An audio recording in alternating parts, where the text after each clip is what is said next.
it was one of the biggest thrills in my life to meet him. We were, because I started reading his books in the early 70s, about the time he started writing them, I guess. And so my earliest days of really being into guns, as soon as I got out of college, I encountered a couple of his books in a gun shop in Nashville. And, bought them in the Graves Extreme and remember the others, but he impressed me. And but anyway, I'd never met him. When I've read his articles, you know, on handgun and everything. He's written in a million magazines. I think he's got 5 clones to do everything he does. But we were at NRA meeting, I guess. Maybe it was Dallas. I don't know. But this was just a couple, 3 years ago, and I always have it on my mind. People like that I'd like to meet, but I just never run into them. And there's huge crowds. But I'll be darned. We were sitting up on a mezzanine having a lunch or something, and I looked down there. I was watching people, and I saw him come out a door and start walking down a hallway. Oh my gosh, that is Masa you! And I literally ran down the escalator and stepped, I think, and I caught him. I just wanted to say hi and shake his hand. And you know, being the dummy I am too, you know, I had to think, well, you know, this is Masa you. Any of these luminaries like that, I think, okay, he probably has seen a video or 2 of ours or something, and thinks I'm a total idiot, you know, because this guy really is a scholar. It's the real deal, and this guy actually has a brain.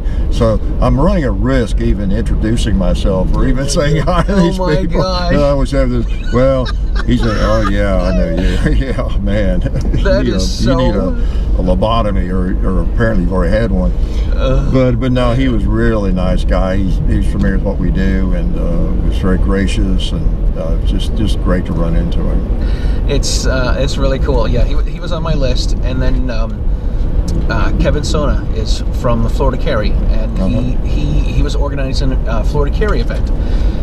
And he says, hey, listen, you know, I want you to come down and speak. I'm like, all right, that's cool. And he's like, you can have some of the other people as guests on the show. Sounds great, man. Sounds like a good plan.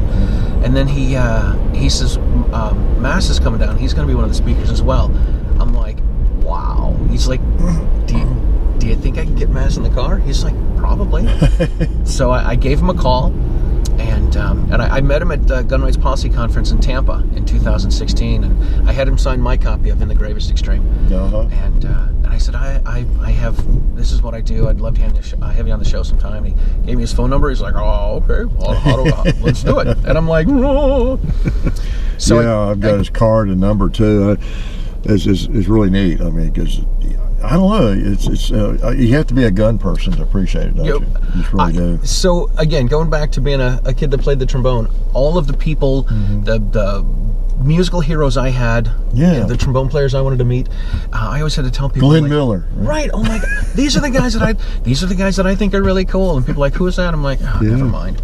And then it's the same thing with the gun world. You're like, I want to have Masada Ayub in the car. I'm like, Masada Ayub sounds like a terrorist. No, I could do an invitation. Let's see if I'm like talk deep enough. He's a character. He really is. He was great.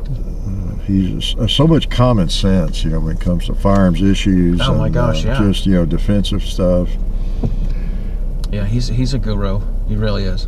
Yeah,